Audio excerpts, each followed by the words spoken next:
So today we start reading the book of Amos, and Amos was a prophet to the northern kingdom, the kingdom of Israel, and he was a shepherd, so he was a pretty normal chap, probably, and yet the Lord called him just like God calls all of us, whatever we do for a living, or whether it's school or whatever, he can call us and use us as his prophetic voice. If we listen to him and we speak out into the lives of our family, the lives of our friends, the lives of our neighborhoods, if we speak out in our words and in our actions what God is speaking into us, we become prophetic to our culture. So he calls this normal guy, and then he uses him, and he uses him to bring this real message that really conveys so much of God's heart. And the message is one that is just like heavy. It's like laden with justice.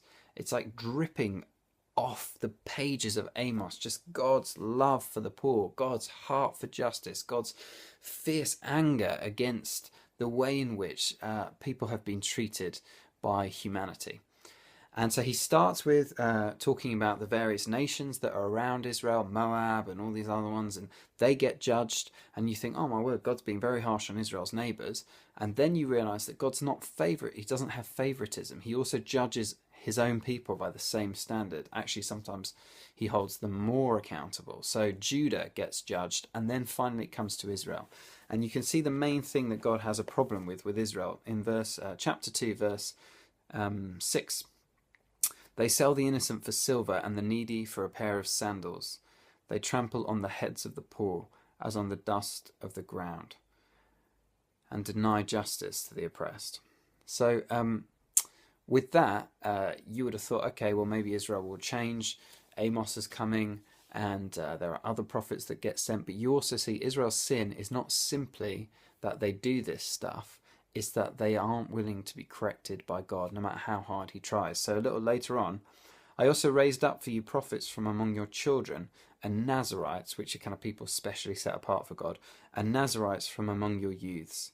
Is this not true, people of Israel, declares the Lord? Haven't I sent you so many people? Haven't I given you quite a few chances? But you made the Nazarites drink wine and commanded the prophets not to prophesy. You wouldn't listen. You put your fingers in your ears and you went, la, la, la, la, la. We're not going to pay any attention. And the message isn't just for the people of Israel thousands of years ago. The message is for you and I today. Before we start pointing fingers at the neighbours and start pointing fingers at our culture, let's allow this to be a mirror and a reflection that we examine ourselves through. We don't want to be these people that ignore the prophetic message of God, which before it's from any particular person is written in this book. And this message is, he loves the poor, and he hates it when we ignore their need, and he hates it when we add to their pain. And for each of us, we would do well to take these words of God seriously and to ponder them and to ask what he would have us do in our lives in the light of the fact that this is his heart.